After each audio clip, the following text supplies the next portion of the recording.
Fala galera, sejam muito bem-vindos a mais um Clube da Bilheteria. Esse final de semana teve uma peculiaridade muito interessante que eu queria falar aqui com vocês, que é o lançamento de um filme totalmente independente, produzido por um youtuber, e é um youtuber que eu acompanhei a carreira dele inteira, então eu tô bem satisfeito que o filme quase chegou à primeira posição. Então, vamos lá!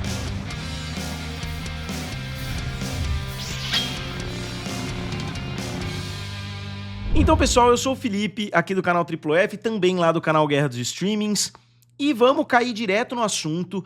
O youtuber em questão que produziu um filme, né, que é o filme Pulmão de Ferro, ou Iron Lung.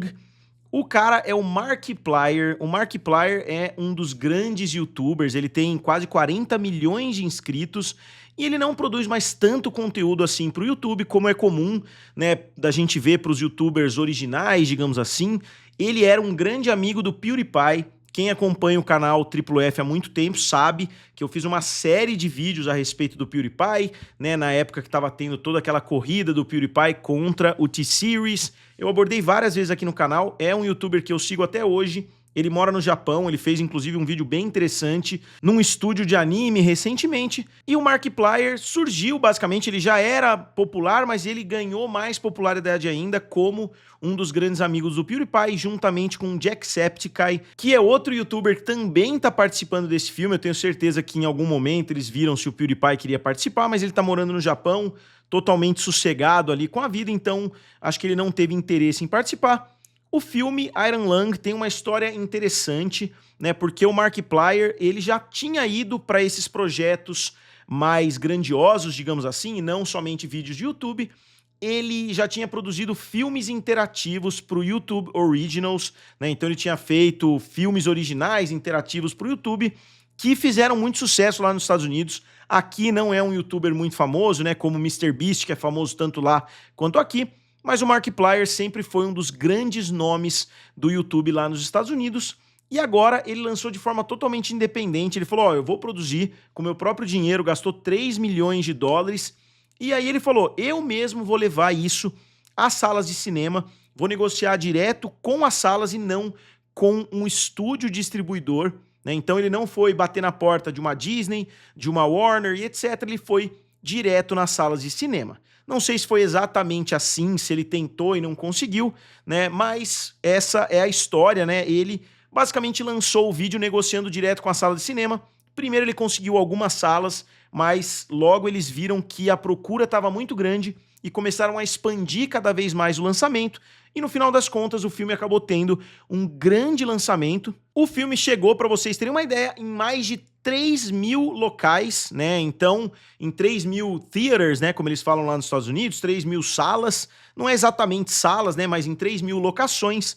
Então, o filme ganhou proporções muito grandes e acabou fazendo 18 milhões de dólares, ou um pouquinho menos de 18 milhões, que infelizmente não foi suficiente para o filme ficar na primeira posição, porque o filme Socorro abriu com 20 milhões de dólares. Mas eu tô falando primeiro do segundo colocado, porque eu acho que para a história de Hollywood é um filme muito mais relevante, que pode abrir muitas portas para outros grandes criadores. Só um asterisco, eu ia fazer um quadro aqui com filmes de youtubers utilizando o filme Fale Comigo, o filme Let Her In, se não me engano, é o nome do outro filme dos irmãos Philippou, que tinham um canal de YouTube Raka Raka. Eu ia pegar também o filme do Bo Burnham, que também é um youtuber que fez o filme Oitava Série. Então vários filmes, só que aí eu fui pesquisar e tem realmente muito filme de youtuber. Então eu vou deixar para semana que vem para fazer um vídeo mais elaborado, mas saibam que não é a primeira vez que isso acontece. Inclusive, nesse ano, a gente já viu o lançamento do Shelby Oaks, que é um filme do Chris Stuckman, que é um cara que cria conteúdo de filmes, etc. Então não é uma novidade tão grande assim.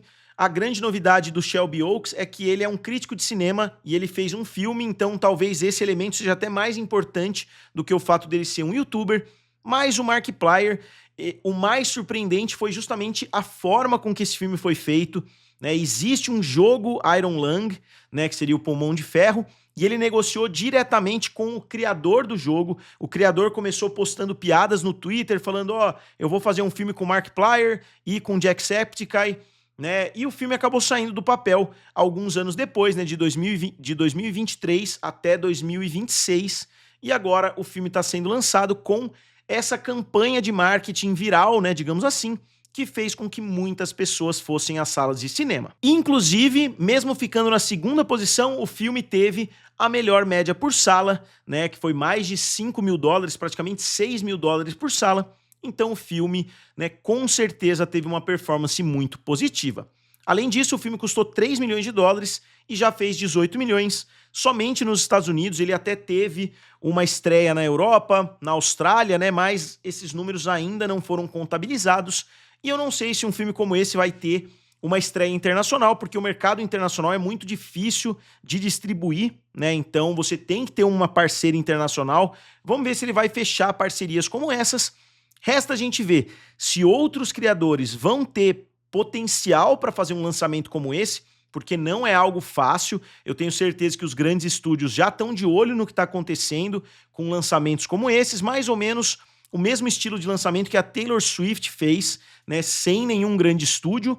Agora o Markiplier fez, né, ele na verdade até criou Markiplier Studios, mas é só um nome que é representado ali pela pessoa dele. E é sempre legal, né, o Mark Fishbach, que é o nome do Markiplier, né, o nome real dele. É sempre legal quando um criador que a gente gosta, que a gente acompanha, eu não acompanho mais tanto assim, até porque ele parou de postar com frequência, mas é sempre legal a gente ver um cara que a gente acompanha, que a gente sabe que é talentoso, de fato aproveitando todos esses talentos para trazer um grande projeto. A aceitação do filme não está sendo excelente, mais ou menos como a aceitação de Shelby Oaks não foi excelente, mas de qualquer forma, eu acho que esse filme vai se tornar um sucesso ainda maior, já se tornou, né? Mas como teve a melhor média por sala, eu tenho certeza que agora ele ganha uma longevidade um pouco maior nas salas de cinema e talvez regiões que ainda não transmitiram o filme nesse final de semana vão falar, pô, eu quero transmitir esse filme também, talvez eles consigam ficar com uma fatia até maior,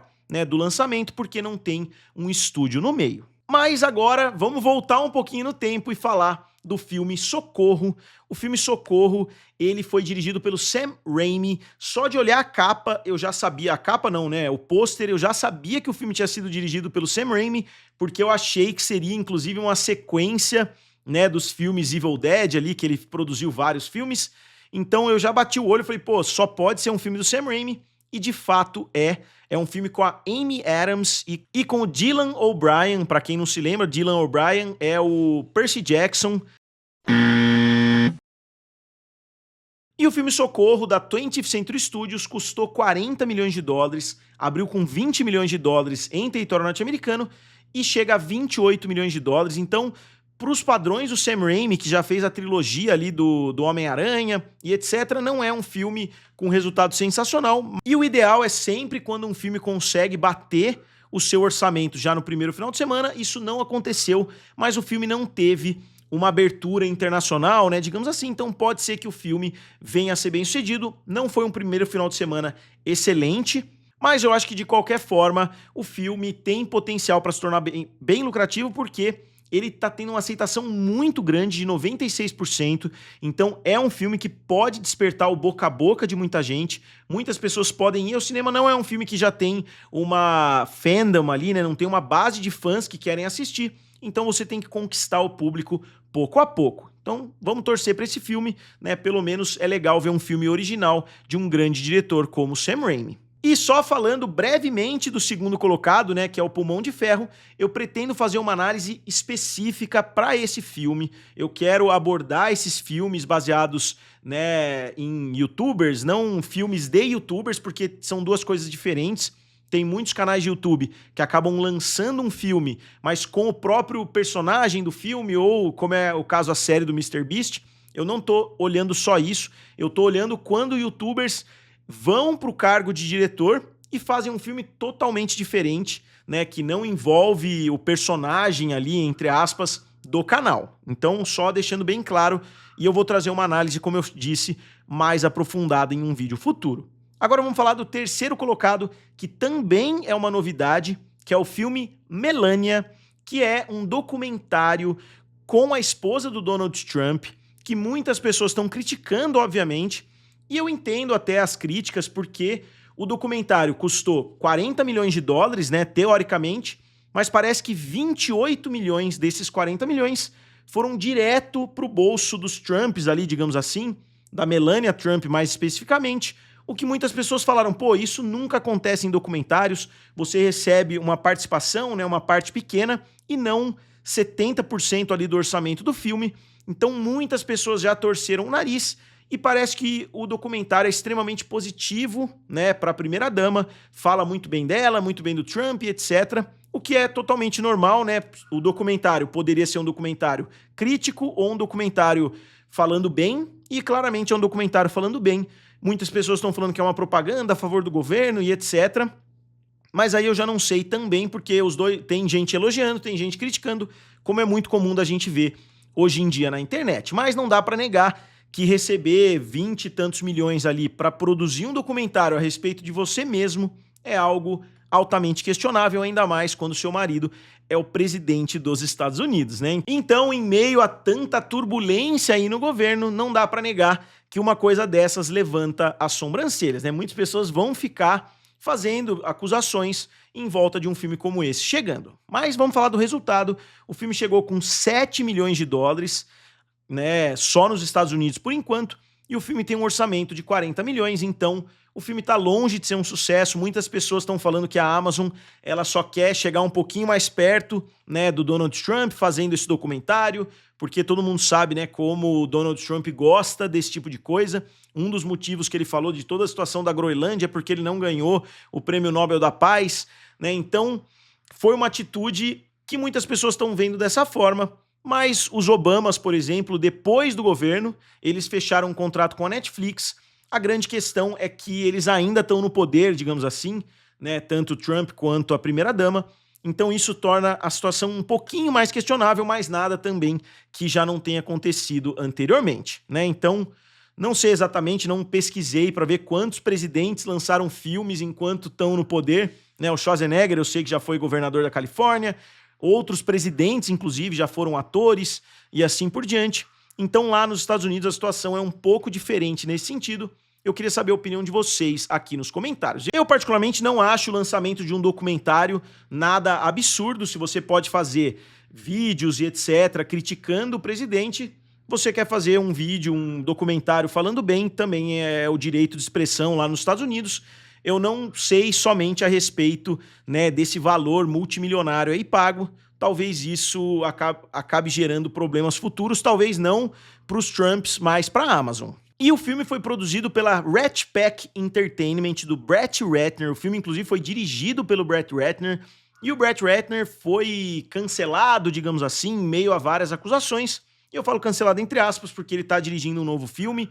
Ele teve uma grande carreira, ele dirigiu o X-Men 3, ele dirigiu a trilogia A Hora do Rush, e o último filme que ele tinha dirigido antes do Melania tinha sido o filme do Hércules, 10 anos atrás, então ele tinha de fato sido cancelado ali em Hollywood, agora ele voltou com esse documentário. Na quarta posição, um filme que ganhou espaço da semana passada para essa, Zootopia 2. O filme ganhou 9,4% nas bilheterias e trouxe mais 5,8 milhões de dólares. E o filme chega a um total de 1,776 bilhão de dólares, um resultado fenomenal. O filme não vai chegar à primeira posição do ano de 2025, porque tem outro filme que conseguiu fazer ainda mais dinheiro, mas o resultado é inegavelmente um fenômeno. E o filme que tinha trazido 38 milhões de dólares na última semana de 7 dias, trouxe agora 28 milhões. Então, nos últimos 7 dias, o filme fez 28 milhões de dólares, que continua sendo um resultado muito bom,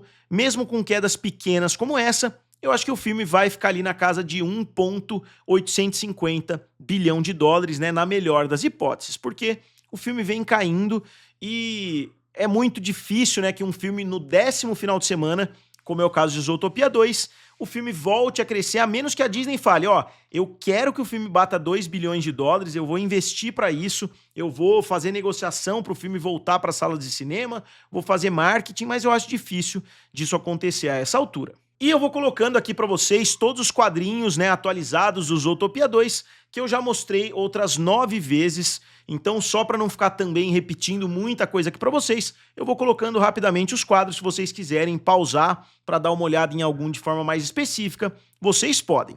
E na quinta posição ficou o filme Missão Refúgio, que é um filme do Jason Statham.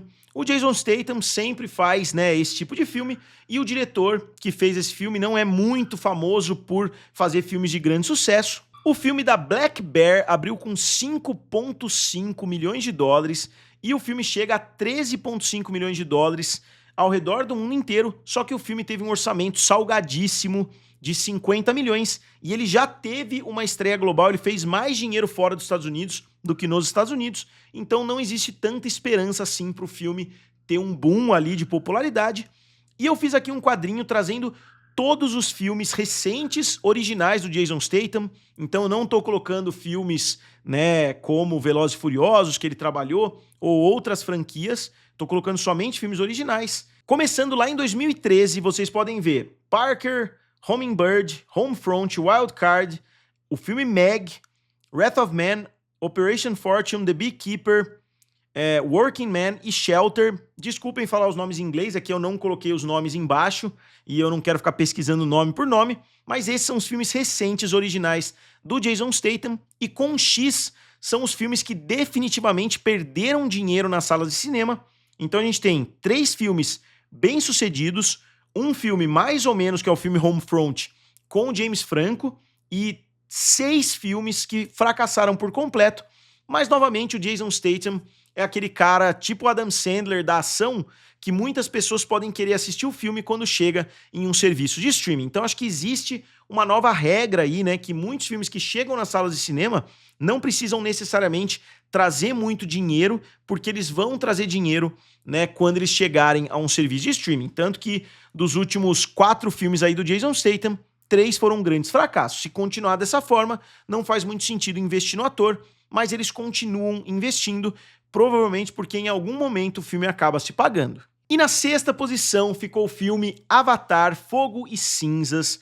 O filme continua caindo, ele caiu bem pouco, caiu 14%. O filme trouxe mais 53 milhões de dólares, que não foi um final de semana terrível, né? O filme foi de 1,378 bilhão para 1,413 bilhão, mas não é o suficiente para o filme se colocar em pé de igualdade com os seus antecessores. Eu sei que não é uma obrigação do filme, mas é pelo menos uma expectativa de que um terceiro filme de uma franquia vá pelo menos conseguir ficar com 80%, 90% da bilheteria dos seus antecessores. Isso não aconteceu, pelo menos por enquanto, e o filme vem desacelerando, mesmo que esse final de semana tenha sido relativamente positivo, né? O filme tinha crescido 56 milhões, agora cresceu 53. Então eu imagino que até o final de semana que vem possa crescer mais uns 40, depois mais uns 30 e assim por diante, mas não parece que o filme vai passar muito da marca de 1,5 bilhão de dólares. E por que eu falo isso? Porque no final de semana 7,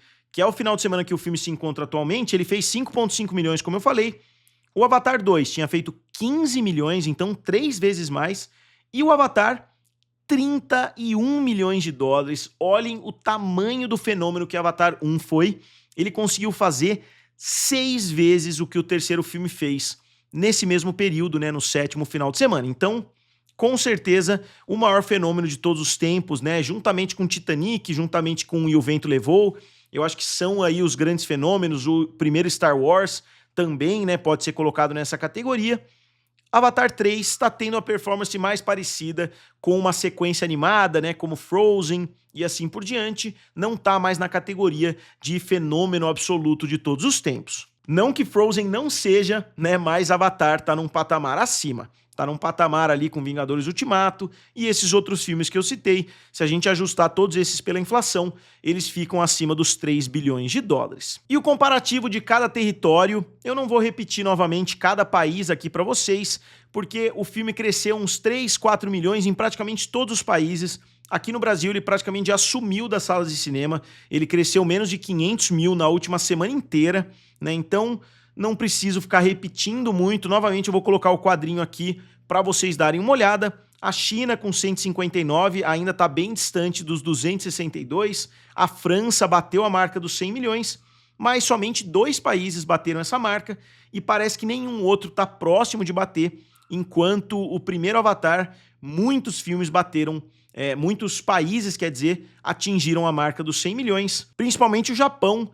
né? E a Rússia, 2 filmes que somados fizeram mais de 300 milhões de dólares, praticamente 300 milhões de dólares, e nesse novo filme fizeram somente 15 milhões. Então, 2 países que o filme perdeu ali muito dinheiro, além de todo o dinheiro nos Estados Unidos, que esse terceiro filme ficou atrás. E aí a gente avança para o filme Justiça Artificial, do Chris Pratt. O filme chegou a 41 milhões de dólares, com um orçamento de 60 milhões. Novamente, o Chris Pratt parece ser um parceiro ali da Amazon. Ele já fez filmes com a Amazon, já fez séries com a Amazon. Então, o orçamento, talvez, grande parte tenha ido direto pro Chris Pratt, né? Talvez a expectativa seja que o filme se pague quando chegar no serviço de streaming. Então, é muito difícil prever a estratégia, mas nas salas de cinema, no clube da bilheteria, esse filme está sendo um grande fracasso, que em 2 finais de semana não chegou mais ou menos a 2/3 do seu orçamento. Então o filme precisaria ter um multiplicador gigantesco a partir de agora para conseguir se pagar, o que claramente não vai acontecer, porque ninguém tá falando desse filme, o filme passou totalmente batido. E esses são os últimos filmes aí, né, voltando lá para 2014, ele fez vários outros, né, fez filmes animados e etc, mas a gente tem Guardiões da Galáxia, que foi um sucesso, Passageiros, que até foi relativamente bem sucedido, A Guerra do Amanhã, como eu falei, que também é um filme da Amazon, que custou 200 milhões e fez 0 nas bilheterias, então pode ser que esse filme de 60 milhões, né, 40 milhões já tá bom, mas, novamente, é uma conta que a Amazon tem que fazer. Aí o Electric State, da Netflix, também fez 0. Então, é um ator que tá produzindo filmes, ele tem muitas séries, ele tem filmes para streaming, ele tem filmes, né, para Amazon, para Netflix. Então é um cara que ele tá com a mão ali em todos os estilos em Hollywood. Eu acho que ele fez série em televisão fechada, né? Ele fez série para streaming, ele fez Parks and Recreation, ele fez Everwood. É um cara realmente com uma carreira muito legal, o Chris Pratt, mesmo que muitas pessoas não gostem tanto dele. Na 8ª posição ficou o filme A Empregada, que continua trazendo bastante dinheiro, apesar de ter caído, né, caiu 11,2%, fez mais 3,5 milhões de dólares, então teve uma performance muito boa ainda. Eu fiz uma análise aqui das 2 atrizes principais, o filme chega a 309 milhões de dólares, com orçamento somente 35, então eu imagino que o filme vai conseguir chegar perto de 10 vezes o seu orçamento, que com certeza colocam o filme na categoria de grande sucesso, então não tenho o que falar, né, o filme continua sendo bem sucedido. Aqui o quadrinho dos últimos filmes da Sydney Sweeney e os últimos filmes também da Amanda Seyfried. A Amanda Seyfried eu acho que é muito superior como atriz, mas hoje, né, a Sydney Sweeney tem um nome mais forte, digamos assim, apesar de não ter tantos sucessos na carreira. Na 9ª posição ficou o filme Marty Supreme, do Timothée Chalamet. O filme chega a 117 milhões de dólares, então ele está praticamente fazendo 2 vezes o orçamento mais otimista do filme, porque tem muitos orçamentos rolando por aí, muitas pessoas falando em 100 milhões, outras em 60, então eu peguei o orçamento mais otimista, o filme tá quase fazendo 2 vezes, mas ele acabou de estrear em muitos países, então eu acredito que ele vai conseguir se pagar. Não acho que é o fenômeno que muitas pessoas estão fazendo parecer, né, mas o filme tem tudo para se tornar bem sucedido. Depois o filme Extermínio 4, que continua fracassando, né, o filme custou 63 e, se não me engano, no seu terceiro final de semana ele chega a 53 milhões somente, então sem chance nenhuma dele se tornar lucrativo nas salas de cinema, mas novamente pode ser um filme que muitas pessoas vão querer acompanhar em um serviço de streaming. Com certeza eu vou assistir quando chegar em alguma plataforma. E só falando de alguns outros filmes, Anaconda chegou a 131 milhões de dólares, Destruição Final chegou a 19 milhões, um resultado terrível. O filme Davi chegou a 82 milhões de dólares com orçamento de 60, então o filme não vai ser lucrativo também nas salas de cinema. O filme do Bob Esponja chegou a 159 milhões com orçamento de 64, então ainda tem mais um caminho para se tornar lucrativo, mas já está quase lá. E o final de semana passado, aqui no Brasil, a gente tem A Empregada com 9 milhões de reais, Avatar 3 com 5, Zootopia 2 com 4,8, Agente Secreto com 4,4 e Marty Supreme com 2,6 milhões de reais. O top do Brasil mudou porque a gente viu Zootopia 2 chegando à 2ª posição, Avatar 3 na 3ª posição, Como Treinar o Seu Dragão, Minecraft, e o líder continua sendo Lilo e Stitch. O mercado norte-americano não mudou nada, então a gente tem Minecraft, Lilo e Stitch, Zootopia 2, Avatar 3 e Superman. E no mercado mundial, Nitsa 2, Zootopia 2, Avatar 3, Lilo e Stitch e Minecraft. E no geral, os estúdios não adianta a gente analisar porque o ano já fechou, então a classificação não muda semana após semana. Então, como sempre, eu gostaria de saber de vocês. Novamente, não deixem de dar uma olhadinha lá no NordVPN, né, que eu recomendo demais que vocês acessem. Eu vou deixar o link aqui na descrição. E como sempre, me digam o que vocês acharam dos 4 estreantes, principalmente do filme Iron Lung, do Markiplier. Como sempre, digam aqui nos comentários, curtam o vídeo e se inscrevam no canal. Valeu! E nos vemos em breve.